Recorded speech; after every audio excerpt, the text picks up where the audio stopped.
2024 లేదా 25లో డిగ్రీ లేదా బీటెక్ చదివారా? సాఫ్ట్‌వేర్ జాబ్ కోసం ఎదురు చూస్తున్నారా? అయితే కోడ్ జ్ఞాన్ 100 డేస్ కోర్సులో చేరండి. జాబ్ సాధించండి. నమస్కారం రవీంద్రనాథ్ ఠాగూర్ గారు. నమస్తే అండి సిరి గారు. సార్ రీసెంట్‌గానే మనం చేసిన వీడియోస్‌లో ఒకదానికి ఒక కమెంట్ నేను చూసాను. సో, ఈరోజు అదే అడుగుదాం అనుకుంటున్నాను. జనరల్‌గా యాన్సెస్టర్ ప్రాపర్టీ ఏదైతే ఉందో తాత నుంచి తండ్రికి, తండ్రి నుంచి కొడుకుకి, కూతురికి, అదే విధంగా వాళ్ళ నలుగురు సిబ్లింగ్స్, ముగ్గురు అన్నతమ్ముళ్ళు, ఒక చెల్లి. పెళ్ళి అయ్యే సమయానికి కూతురికి ఇవ్వాల్సింది తండ్రి కూతురికి ఇచ్చేశారు.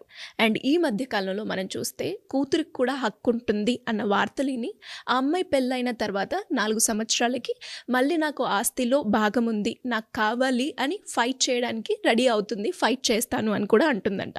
అయితే మరి ఇలా చూస్తే ఒక ఆస్తి పైన, యాన్సిస్టర్ ఆస్తి పైన, తండ్రి ఇచ్చే ఆస్తి పైన కూతురికి అలాగే కొడుకుకి ఎంత కాలం వరకు హక్కు ఉంటుందంటారు సార్? ఇటీవల కాలంలో పెరిగినటువంటి సోషల్ మీడియా ప్రభావం అయితేనేమి, మీడియా అయితేనేమి, రకరకాల నేపథ్యంలో కొంత అవేర్నెస్, లీగల్ అవేర్నెస్ అయితే మాత్రం ప్రతి ఒక్కరిలో కొంతవరకు లీగల్ అవేర్నెస్ అయితే కలుగుతుంది. ముఖ్యంగా ఈ తండ్రి యొక్క ప్రాపర్టీ, లేకపోతే మీరు అన్నట్టుగా పూర్వార్జితపు ఆస్తి, ఏన్షియంటల్ ప్రాపర్టీ సంబంధించి కూడా ఎలా అయితే కూతుర్లకి, కొడుకులకి ఏ మాదిరి అయితే హక్కు ఉంటుందో అదేవిధంగా ఆడపిల్లలకు కూడా ఆస్తి హక్కు ఉందన్నది అన్ని చోట్ల పెరిగింది. అయితే ఇది పెరగడం ఒక విధంగా మంచిదే.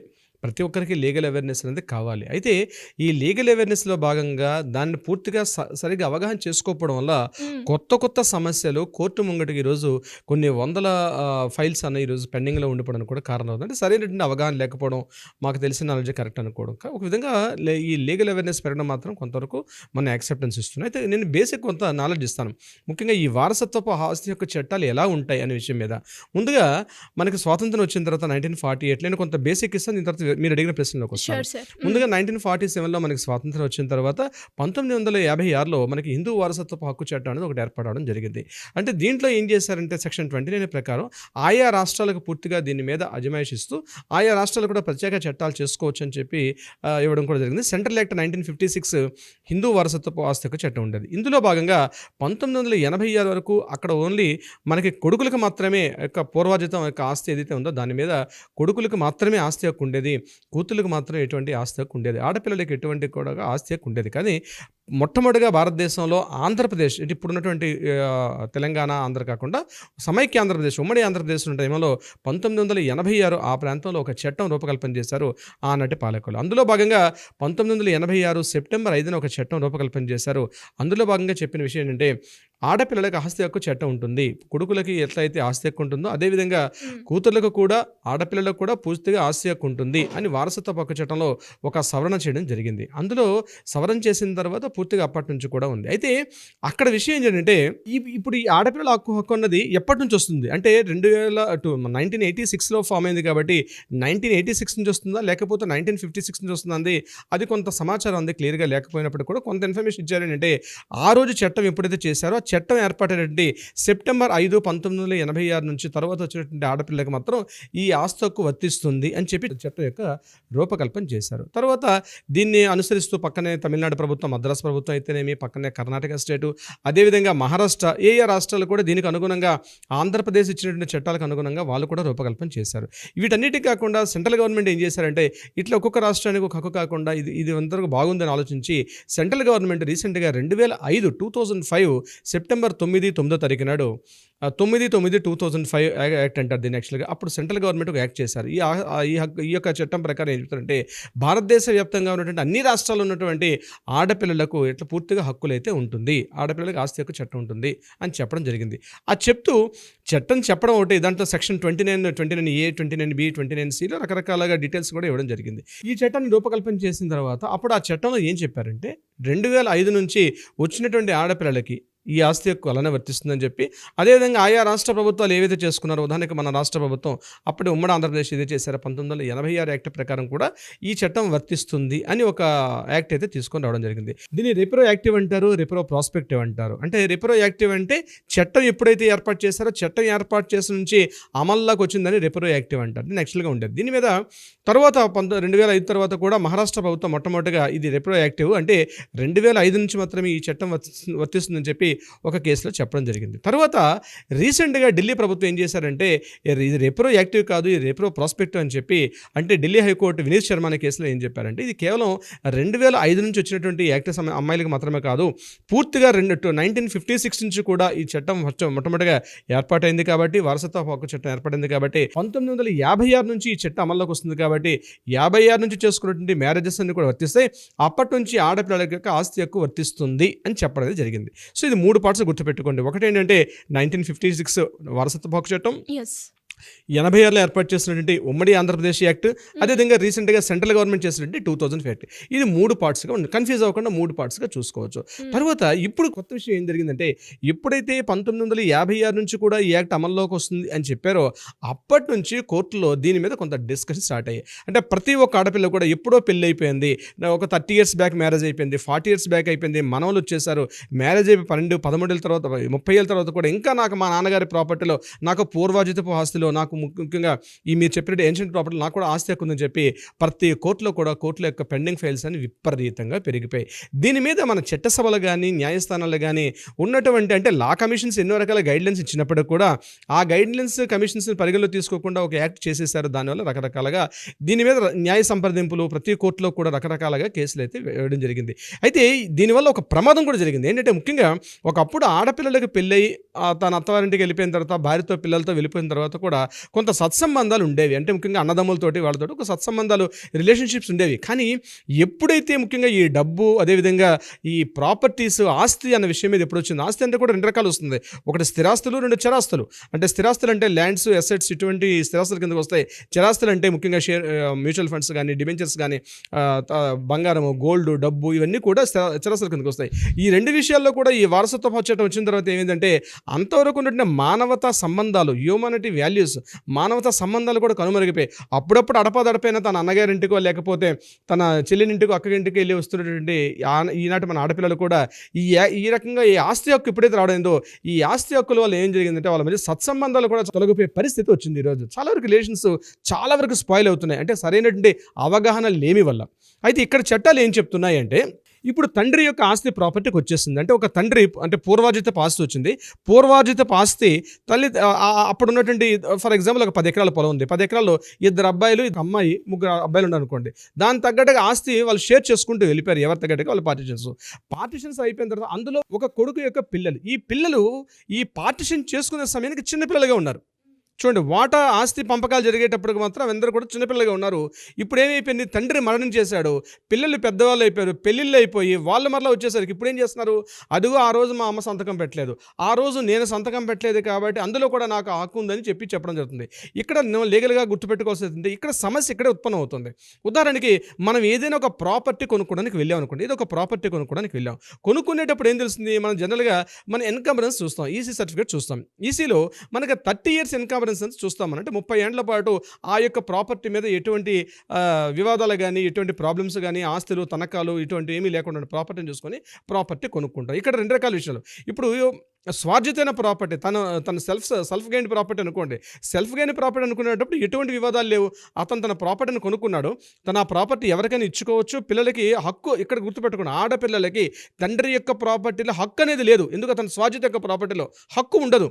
తను పిల్లలకి ఇవ్వచ్చు, ఇవ్వకపోవచ్చు, విరాళం చేసుకోవచ్చు, బహుమతి ఇవ్వచ్చు, లేకపోతే తను ఎవరికి రాయకుండా, విలునామా రాయకుండా, తను ఎప్పుడైతే ఆ తండ్రి తదనంతరం మాత్రమే ఒక స్వాజిత యొక్క ప్రాపర్టీ తండ్రి యొక్క తదనంతరం తర్వాత, అంటే తండ్రి బతికున్న కాలంలో కాకుండా తండ్రి మరణించిన తర్వాత ఆ ప్రాపర్టీ మాత్రమే వాళ్ళకి ఎలా రావాలో పార్టిషన్స్ ప్రకారం, షేరింగ్ ప్రకారం వచ్చే అవకాశం ఉంటుంది.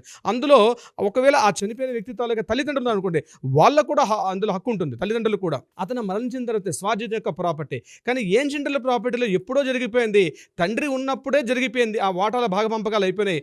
భాగపంపకాలు అయిపోయిన తర్వాత పిల్లలు, అప్పటికి చిన్నపిల్లలు, ఇప్పుడు మేము పెద్దవాళ్ళు అయ్యాం కాబట్టి వీళ్ళకి మనవలు వచ్చేస్తారు, వీళ్ళ కొడుకులు వచ్చేసారు కాబట్టి ఆ రోజు మేము సంతకం పెట్టలేదు కాబట్టి మాకు కూడా హక్కు ఉంటుంది అని ఇటీవల కాలంలో అధికంగా మీరు అడిగిన కేసు కూడా దీనికి సంబంధించింది. అయితే ఇక్కడ విషయం ఏంటంటే, లీగల్గా ఒక పాయింట్ మనం చెప్పుకోవచ్చు న్యాయపరంగా ఏంటంటే, ఒక ఆస్తి పంపకం జరిగిన 12 సంవత్సరాల వరకు మాత్రమే వ్యాలిడిటీ ఉంటుంది. ఒక భాగ పంపకాలు జరిగిపోయి భాగ పంపకాలు జరిగిన 12 సంవత్సరాల్లోగా మాకేదైనా డౌట్స్ కానీ, క్లారిఫికేషన్స్ కానీ, లేకపోతే హక్కులకు సంబంధించి దావా వేసుకుంటే 12 ఏళ్ల వరకు మాత్రమే ఉంటుంది. ఇది స్పష్టంగా నిర్ణయించలేదు కానీ ఈ యొక్క వారసత్వ హక్కు చట్టంలో యావరేజ్గా మినిమంగా 12 ఏళ్ల పాటు తీసుకుంటారు. తీసుకోకపోతే ప్రాబ్లం ఏంటంటే ఇప్పుడు నేను చెప్పినట్టుగా మీరు ఒక ప్రాపర్టీ కొనడానికి వెళ్ళారు, ఆ ప్రాపర్టీ మీ లీగల్ ఎన్కంబరెన్స్ ప్రకారం 30 ఏళ్ళు చూసుకున్నారు, క్లియర్ 30 ఇయర్స్ బ్యాక్ బాగానే ఉంది అంటే ఏన్షియంట్ ప్రాపర్టీ కొనేటప్పుడు ఒక స్థలం ఉంది, ఆ స్థలం 30 ఏళ్ల పాటు మనం చూసుకున్నాం, 30 ఏళ్ల పాటు ఎటువంటి లీగల్ డిస్ప్యూట్స్ లేదు, ఇమీడియట్గా ప్రాపర్టీని కొనుక్కున్నాం, మనం వెళ్ళిపోతాం. ఇప్పుడు ఎవరో మీరు అన్నట్టుగా ఈ వారసత్వ హక్కు చట్టం ప్రకారం ఎవరో ఒక కేసు రైజ్ చేశారు అనుకోండి, నాకు ఇందులో ఆస్తి పంపకుందని, ఆల్రెడీ ఒక చేయి దాటిపోయింది అందులో, ఇప్పుడు మరలా లీగల్ ఇష్యూస్ అని మరలా పెరిగే అవకాశం ఉంటుంది. అందుకని న్యాయస్థానంలో కూడా దీని చట్టాలు రూపకల్పన చేసేటప్పుడు దీనికి సరైనటువంటి సమయం అనేది ఎక్కడ కూడా ఒక టైం ఫ్రేమ్ అనేది ఇవ్వకపోవడం వల్ల ఇన్ని వందల వేల కేసులు అనేవి ప్రతి రాష్ట్రంలో లోకల్ కోర్టుల దగ్గర నుంచి పై కోర్టుల వరకు మారే అవకాశం ఉంటుంది. కాబట్టి ఇక్కడ లీగల్గా డెఫినేషన్ లేదు. కానీ మ్యాక్సిమం మనం చెప్పేది ఏంటంటే ఏదైనా ఒక ఆస్తి భాగ పంపకాలు జరిగిన తర్వాత 12 ఏళ్ల లోపు దానికి దావా వేసుకునే అవకాశం అనుకుంటుంది అందులో హక్కు ఉన్నట్లయితే. అయితే ఇక్కడ గుర్తుపెట్టుకోవాల్సింది, ఇక్కడ తండ్రి యొక్క ఆస్తి వస్తున్న సమయానికల్లా ఒకవేళ తన వీలునామా రాశాడు, ఆ ప్రాపర్టీ భాగ పంపకం ప్రకారం వీలునామా జరిగింది. వీలునామా రాసే ప్రక్రియలో కూడా వీలునామాలో క్లియర్గా రాసుకోవాల్సి వస్తుంది, తను స్వార్జితం ఎంత ప్రాపర్టీ సంపాదించాడు, నా భాగ పంపకం నా కూతురికి ఎంత భాగం ఇస్తున్నాను, కొడుకుకి ఎంత భాగం ఇస్తున్నాను అని, మనవలకు ఉంటే మనవలకి ఎంత భాగం ఇస్తున్నాను అని చెప్తూ, ఒకవేళ ఆయనకి పూర్వీకుల ఆజితం ప్రకారం వచ్చినట్లయితే తన ఏదైతే షేర్ వచ్చిందో ఆ షేర్ వరకు మాత్రం రాసి అధికారం తప్పించి మొత్తం దాంట్లో నాకు ఇంత వస్తుంది కాబట్టి అని చెప్పడం కాకుండా, తనకి ఏదైతే డివిజన్ చేస్తాం సుమారు 10 ఎకరాల పొలం, అందులో భాగ పంపకాల ప్రకారం ఈయనకు ఒక 2 ఎకరాల పొలం వచ్చింది అనుకోండి, ఆ 2 ఎకరాల వరకు మాత్రమే వీలునామా రాయాల్సిన అవసరం ఉంటుంది. దానికి సంబంధించిన విషయం. ఇంకొకటి రెండో పాయింట్ ఏంటంటే, ఇప్పుడు నేను కాలపరిమితి చెప్పినట్టుగా ఇది 12 ఏళ్ల వరకు మాత్రం ఉంటుంది. నెంబర్ 2 ఏంటంటే, ఆ ప్రాపర్టీస్ ఏవైనా భాగ పంపకాలు కూడా ఖచ్చితంగా రిజిస్ట్రేషన్ చేయాల్సిన అవసరం ఉంది. అంటే ఇంతకుముందు మనకి 2005 అంటే ఒక 10 ఏళ్ల క్రితం చూసుకున్నట్లయితే ఆడపిల్లకి పెళ్లి చేసి పంపించేటప్పుడు ఆడపిల్లకి కట్నం రూపంలో ఇక్కడ ఇంకొక కేసు కూడా మీకు నేను చెప్తాను. ఆ కేసు ప్రకారం ఏంది, ఉదాహరణగా తండ్రికి 4 ఎకరాల పొలం ఉంది, 4 ఎకరాల పొలంలో ఏం చేశాడు, ఒక ఎకరం పొలం అమ్మి ఆ వచ్చిన డబ్బు ఆ అమ్మాయి యొక్క కూతురు పెళ్లి చేసి పంపించేశాడు. మిగిలినటువంటి ఏదైతే 8 ఎకరాల పొలం ఉందో పిల్లలు పెరిగిన తర్వాత వీళ్ళకి భాగ పంపకాలు ఆమె యొక్క వాటా ఆల్రెడీ అమ్మాయికి ఇచ్చేసి అతను ఆ షేర్ అమ్మేసి అమ్మాయికి పెళ్లి చేశాడు. ఇప్పుడు పిల్లలు పెద్దవాళ్ళు అయ్యారు, కొడుకులు పెద్ద అయ్యారు, వీళ్ళకి భాగ పంపకాలు ఆమె వాటా ప్రకారం అమ్మేసి ఇచ్చేసాను కాబట్టి నేను ఈ మిగిలినటువంటి ల్యాండ్ అంతా కూడా అబ్బాయిలకే రాసిస్తానని చెప్పి అయిపోయిన తర్వాత ఈ ఆడపిల్ల ఏం చేసింది, నాకు కూడా ఆస్తి హక్కు చట్టం వస్తుంది కాబట్టి నాకు మరలా ఆస్తిలో వాటా ఇవ్వమని చెప్పి ఆ అమ్మాయి వచ్చే అవకాశం కూడా ఉంది. ఖచ్చితంగా ఇటువంటి సందర్భాల్లో కూడా పెళ్లి చేసామా, లేకపోతే మరో రకంగా ధనం ఇచ్చామా, మరో రకంగా కట్నం ఇచ్చామా అన్నటువంటి ఏవి కూడా ఇక్కడ పరిగణలోకి రాకుండా సరిసరి కదా ఆ అమ్మాయి కూడా ఆస్తి హక్కు ప్రకారం తండ్రి యొక్క పూర్వీకుల ఆస్తి ప్రకారం వచ్చే భాగ ప్రకారం డెలివరీకి అమ్మాయిని తీసుకెళ్లేటప్పుడు కానీ ఇటువంటి సందర్భాల్లో అమ్మాయికి మేము చాలా వరకు అమౌంట్ ఇచ్చాము, సో అవి లెక్కలోకి రావంటే అవి లెక్కలోకి రావండి. డెఫినెట్గా అమ్మాయి కూడా ఈ సందర్భంలో కూడా తన యొక్క ప్రాపర్టీకి మిగిలిన ప్రాపర్టీ ఆ రోజు ప్రాపర్టీ చేసి అమ్మి పెట్టారు, అదేవిధంగా పెళ్లికి సంబంధించి కొంత ధనాన్ని ఇచ్చాము, కొంత ఇచ్చామంటే అది కుదరని పని.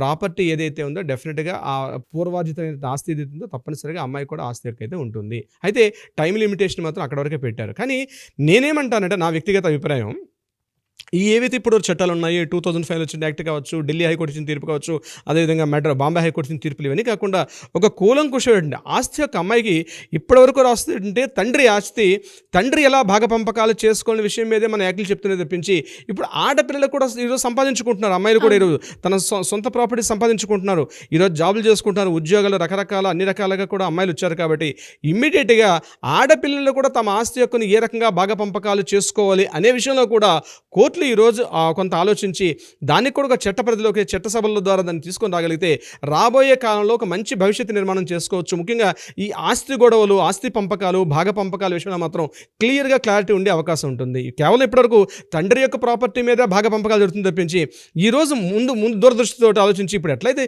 చిన్న ఎగ్జాంపుల్ చెప్తానండి సిరి గారు, ఇప్పుడు ఫ్లైఓవర్ కట్టాలంటే రాబోయే 50 సంవత్సరాల్లో ఇక్కడ ఎంత జనాభా వస్తారో ఇక్కడ రాకపోకలు ఎన్ని అవుతున్నాయి, ఈ రోజు గంటకి ఎన్ని వెహికల్స్ ప్రయాణిస్తున్నాయి కాబట్టి రోజుకి ఈ జంక్షన్లో ఎన్ని వెహికల్స్ ప్రయాణిస్తాయి కాబట్టి ఈ లెక్కన పెరుగుతున్నటువంటి వాహనాలను రద్దీ దృష్టిలో పెట్టుకొని ఈ జంక్షన్లో రాబోయే 50 ఏళ్ళు ఎంత రద్దీ వస్తుందో ఊహించుకొని ఎంత సైజులో ఫ్లైఓవర్ కట్టాలి అన్నది ఎలా అయితే నిర్ణయించుకుంటారో ఈరోజు పెరుగుతున్న జనాభా అవసరాల దృష్ట్యా నేనేమంటానంటే చట్టసభలకి లా కమిషన్స్కి నాదొక చిన్న బీయింగ్ ఎన్ అడ్వకేట్గా సూచన ఏంటంటే ఆడపిల్లలు కూడా ఈరోజు ఆస్తులు సంపాదించుకుంటున్నారు, స్థిర చరాస్తులు సంపాదించుకుంటున్నారు కాబట్టి భవిష్యత్తులో పెరుగుతున్నటువంటి ఈరోజు కుటుంబ అవసరాలు కావచ్చు, లేకపోతే కుటుంబ పరిధి ఏదైతే ఉందో ఆ పెరగడం అనేది తగ్గడం అనేది తన పిల్లలకి ఎలా ఎలా ఇచ్చుకోవాలి, సో ఆడపిల్లలు కూడా ఆస్తి భాగ పంపకాలు ఎలా చేసుకోవాలి అనే విషయం మీద కూడా చట్టసభలో ఒక చట్టం ఒక రకం మనకి యాక్ట్స్ వస్తే డెఫినెట్గా రాబోయే తరాల్లో ఎటువంటి వాద్యాలు లేకుండా గొడవలు లేకుండా క్లియర్ కట్గా ఉండే అవకాశం కూడా ఉంటుంది సిరి గారు. Great sir. మరి అలాగే ఎవరికైనా కూడా ప్రాపర్టీస్ రిలేటెడ్గా ఎన్ని ఇష్యూ ఉన్నా లేదంటే ఫ్యామిలీ పరంగా ఎలాంటి ఇష్యూస్ ఉన్నా కూడా దానికి లీగల్గా మేము వెళ్ళాలి అనుకునే వాళ్ళు మిమ్మల్ని మీ గైడెన్స్ కావాలి అంటే ఎలా అప్రోచ్ అయ్యే ఛాన్స్ ఉందంటారు? తప్పనిసరిగా ఆడపిల్లలు కావచ్చు, ఈరోజు ఉన్నటువంటి కేసులు ఎక్కువగా మనకు జరుగుతుంది ఈ డివోర్స్ కేసెస్, మెయింటెనెన్స్ కేసెస్, అదేవిధంగా ప్రాపర్టీ కేసెసే మ్యాక్సిమం 80% నిధులు అవే ఉన్నాయి. కాబట్టి డెఫినెట్గా దీనికి సంబంధించి ఏమైనా డౌట్స్ ఉన్నా లేదా కేసుకు సంబంధించిన వివరాలు ఏమైనా తెలుసుకోవాలని కూడా కింద స్క్రోల్ అవుతున్న నెంబర్ని కాంటాక్ట్ చేయగలిగితే లీగల్ టీం వాళ్ళకి అప్రోచ్ అవుతారో దానికి సంబంధించిన పూర్తి న్యాయ సలహా సంప్రదింపులు కూడా ఇవ్వగలుగుతారు సిరి గారు. Thank you sir. Thank you so much. Thank you so much Siri గారు.